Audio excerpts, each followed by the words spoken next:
आणि ज्याला त्याच्या टीकाकारांकडून आदर दिला जात होता, असा हा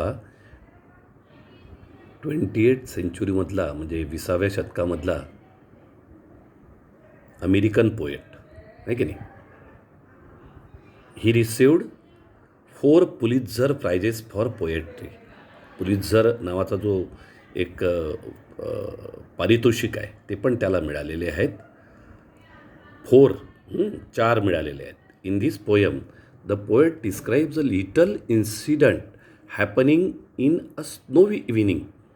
as a traveller the poet is fascinated by the beautiful scenes in the woods. He stopped to enjoy, but his mind urges him to go on. आणि या कवितेमध्ये कवीनं एक छोटासा इन्सिडंट, एक छोटीशी घटना जी एका बर्फ पडणाऱ्या रात्रीला, संध्याकाळला घडलेली होती, ती यामध्ये त्यांनी वर्णन केलेली आहे. बघा. As a traveller the poet is fascinated by the beautiful scenes in the woods.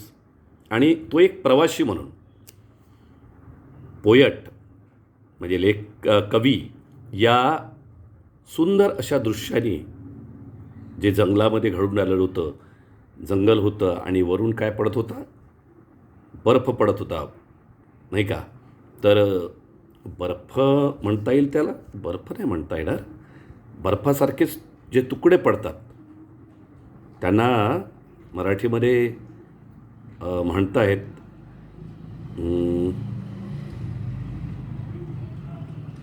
त्याला विशिष्ट असं एक नाव आहे. बघा.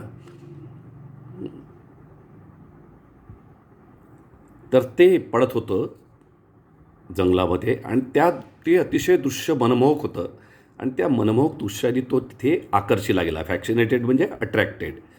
ही स्टॉप टू एन्जॉय. आणि त्या दृश्याचा आनंद घेण्यासाठी तो थांबला. But his mind urges him to go on. परंतु त्याच्या मनाने त्याला सांगितलं की तू थांबून चालणार नाही, तू चालत राहिलं पाहिजेस. त्याच्या मनाने त्याला विनंती केली की इथे थांबून भागणार नाही, चल, चालत राहा, कारण तुला you have to reach at your destination.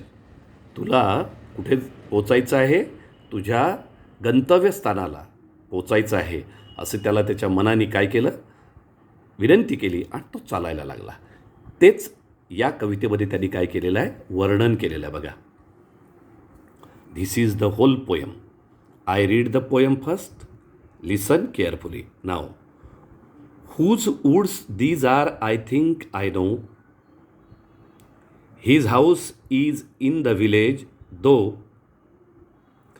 he will not see me stopping here to watch his woods fill up with snow.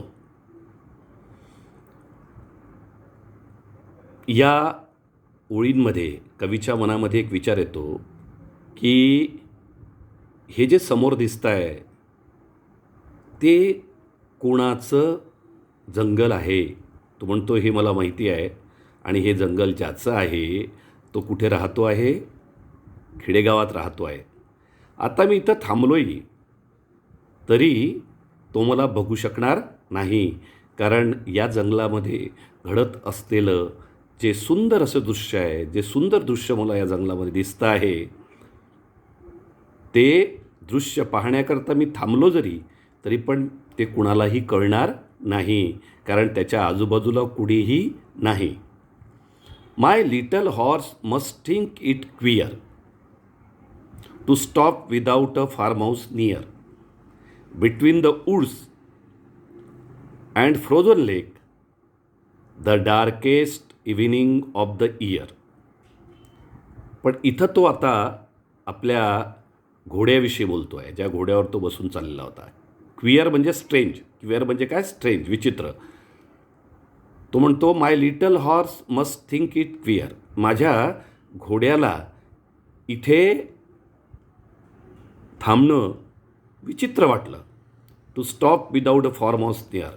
कारण ज्या फार्म हाऊसवर त्यांना पोचायचं होतं ते खूप लांब होतं, जवळ नव्हतं. म्हणून त्या घोड्याला वाटलं की इथं थांबणं चांगलं नाही आहे. Between the woods and frozen lake. जे फार्म हाऊस कुठे आहे? बिटवीन द वूड्स, ह्या जंगल, आणि पुढे त्याचे पुढे असलेलं फ्रोझन लेक म्हणजे गोठलेलं सरोवर, याच्यामध्ये आहे. The darkest evening of the year and on which evening he was travelling. That was the darkest evening of the year. आणि ती वर्षातली सगळ्यात काळोखी रात्र होती. म्हणजे कदाचित ती अमावस्येची रात्र असेल, ती काळोखी रात्र होती. आणि अशा काळोख्या रात्री मध्येच थांबणे योग्य नव्हे असं कोणाला वाटलं? त्याच्या हॉर्सला वाटलं. असं कोण म्हणतोय? पोएट म्हणतोय. He gives his harness bells to shake to ask if there is someone mistake to ask if there is some mistake.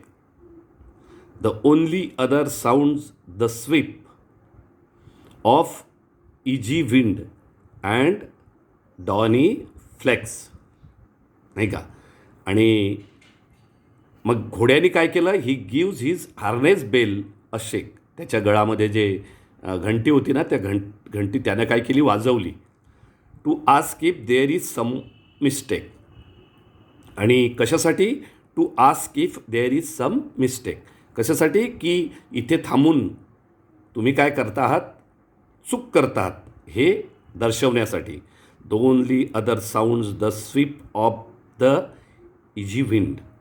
आणि या बेलशिवाय दुसरा कोणता साऊंड होता तिथे? कोणता आवाज येत होता? फक्त स्वीप ऑफ इजी विंड, जो हळू वाहणारा वारा होता त्याचा फक्त आवाज येत होता. And downy flakes. आणि वरून जे काही हिम पडत होते, हिम म्हणतात त्याला, आहे की नाही? हिमाचे जे कण पडत होते वरून, त्याचा येणारा जो आवाज, falling of the soft and flabby snow flakes, आहे की नाही? आणि हिमाचा जो पडणारे जे हिम होते त्याचा येणारा आवाज, हे दोनच आवाज तिथे होते. आणि तिसरा कोणता? या घोड्याच्या घंटीचा आवाज. The woods are lovely dark and deep. The poet says here the woods are lovely. Lovely म्हणजे व्हेरी ब्युटिफुल. हे जंगल कसं होतं? अतिशय सुंदर, अंधारलेलं, फार उजेड नव्हता पडला तिथे. आणि डीप, डीप म्हणजे खोल नाही, इथे घनदाट होतं. डीप म्हणजे घनदाट. But I have promises to keep. पण कवी म्हणतात असं सुंदर असं हे जंगल होतं. तिथलं वातावरण पण सुंदर होतं आणि तिथलं दृश्य पण सुंदर होतं. But I have promises to keep. पण मला काही गोष्टी करायच्या होत्या. कोणत्या गोष्टी होत्या त्या? And miles to go before I sleep.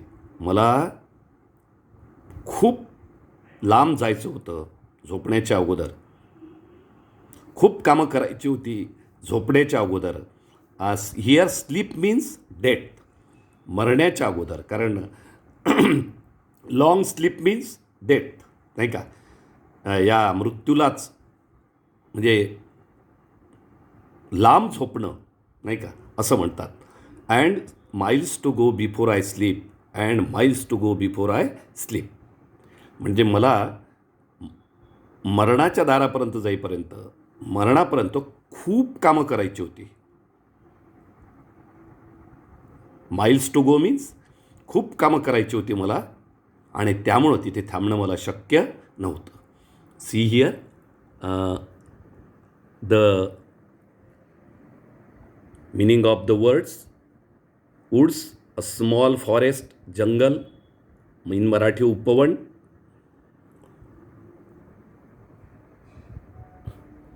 Is someone, was any, is someone means was any here. Easy means mild. Dawny flake means falling of the soft and fluffy snowflakes, ज्याला आपण काय म्हणतो? हिम म्हणतो. हां, बघा next here. He is supposed to. Miles to go means he is supposed to discharge, means do his duties on time. Let many things to do before he goes to sleep. म्हणजे मरणापर्यंत मरेपर्यंत त्याला काय करायची होती, खूप कामं करायची होती आणि म्हणून त्याला थांबणे शक्य नव्हतं असं तो म्हणतोय. बघा आणि इथेही बघा, क्विअर म्हणजे स्ट्रेंज, अनयुज्युअल, विचित्र, विलक्षण, हार्नेस बेल, घोड्याचा सरंजाम, गळ्यातील घंटा इथे दिलेलं आहे बघा. फॉलिंग स्नो, अलगद खाली पडणारा भुरभुरणारा बर्फ. हां, this is the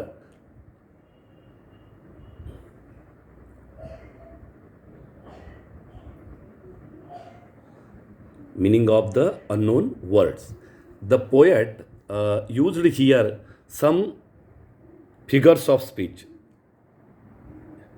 Whose woods these are, I think I know. Here the poet used inversion. The figure of speech is inversion. The correct word order is I think I know. Whose woods are these? Whose woods these are. This is the correct word order. Whose woods these are is the correct word order. In the next stanza, he used personification. My little horse must think it queer. That means he says that his little horse had the ability like human being to think. It is possible? No. Only the thinking quality is given to only human being. इथे त्यांनी personification वापरलेलं आहे. Next, in last stanza, in the first line there is alliteration because the D sound is dark and deep. D sound is repeated here. Okay. हां, in this way you have to prepare the poem. Now the English workshop. See here, English workshop. See here. Very good. Very good. Here, lines from the poem. See here.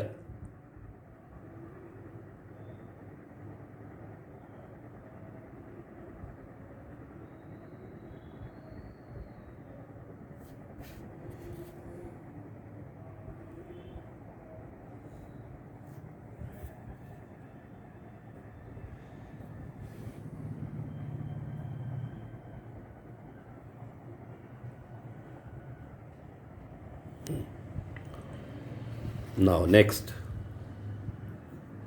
the speaker journey means here life. Snowy evening, old age. Lovely deep dark woods, everlasting peace. Promises, duties and responsibilities. Sleep, death. Here the rhyming scheme. See here, in the first stanza that is given right. Second stanza it is wrong. Third stanza also wrong and fourth stanza also wrong. Correct is as given here. See here, you can clearly see it. Okay. Now house, spouse, rhyming words, woods, goods, easy, busy.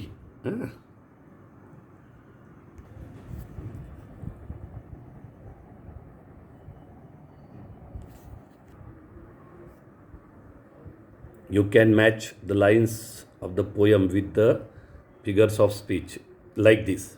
See here.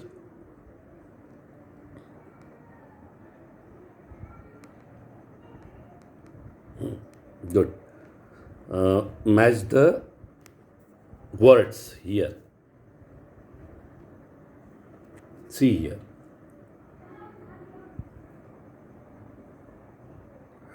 Good. You can write like this. See here.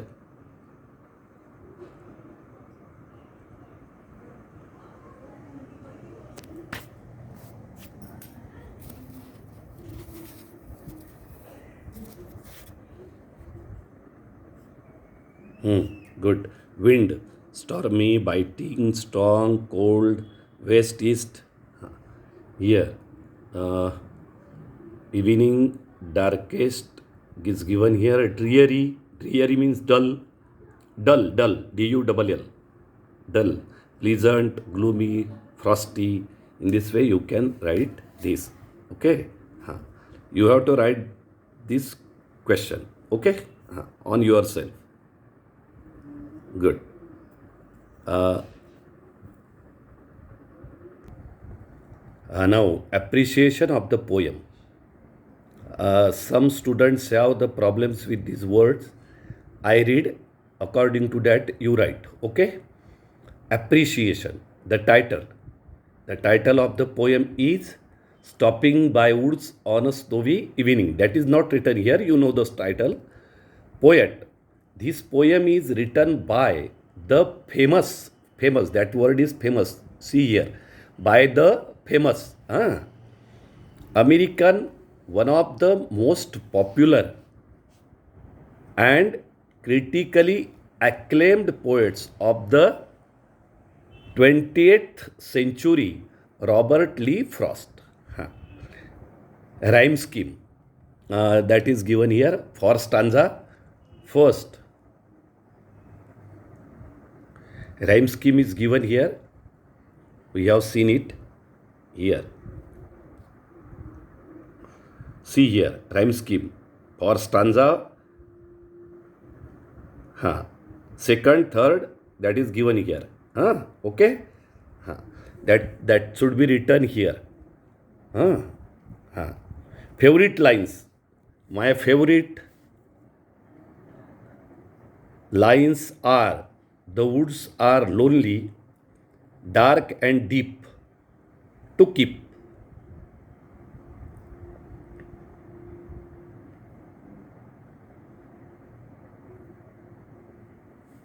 This is the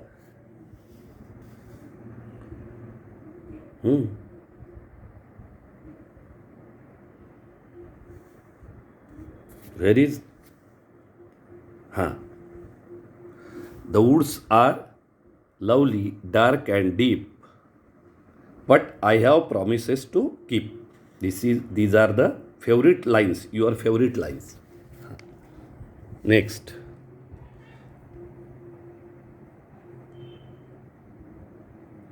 You have to write down like this: the word picture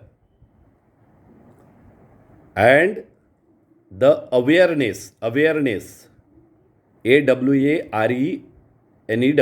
awareness of duties conveyed through this image is very vivid. Vivid means clear, is very vivid. See here. Theme or central idea. This poem is a description of little incident happening in a snowy evening.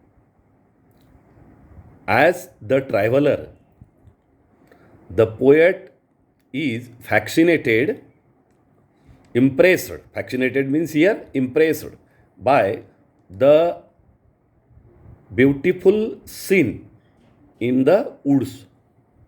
He appreciates the beauty and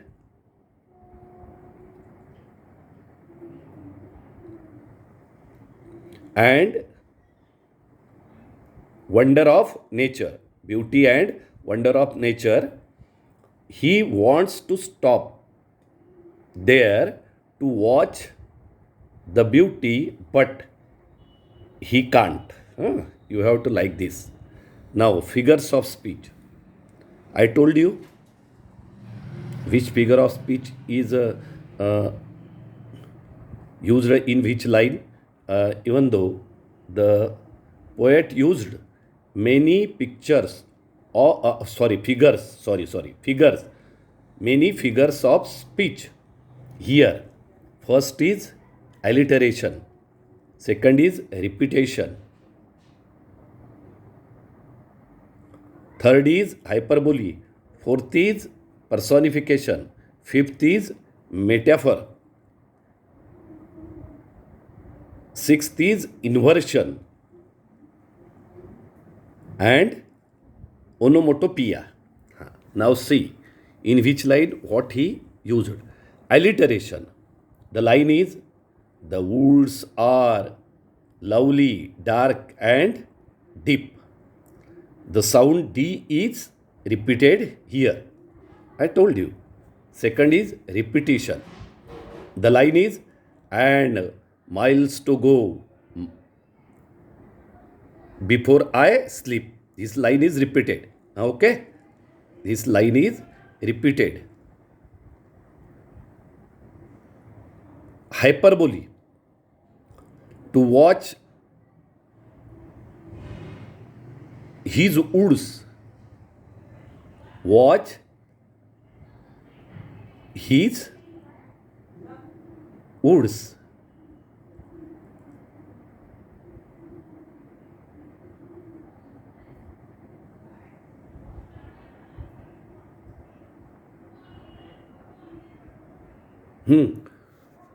That is the line here. To watch his woods fill up with snow. This is the line. In this line, what is used here? Hyperbole. Hyperbole. See here. Snow falling in the woods is exaggerated here. Snow falling in the woods is exaggerated here. Next is personification. In which line it is? My little horse must queer. Why it is personification? The horse has been given human quality of thinking. In this line, the horse has given the human quality of thinking. Next, metaphor. Metaphor. Miles to go before I sleep. Miles to go before I speak. The word sleep is used for death. The word sleep is used for death. Now, inversion. Whose woods these are? I think I know. In this slide, correct word order should be I think I know whose woods these are. Onomatopoeia. Onomatopoeia. The only sounds, the sweep. Onomatopoeia. In the line, the only sound, third stanza, third line, the only other sounds, the sweep. Sweep sound, sweep is a sound that is mentioned here. So it is onomatopoeia. There is no need of special features. Okay, this is not for your. Okay. In this way, do the workshop, try to understand the poem, write the appreciation of the poem. If you find any difficulty, please ask me. Okay, bye.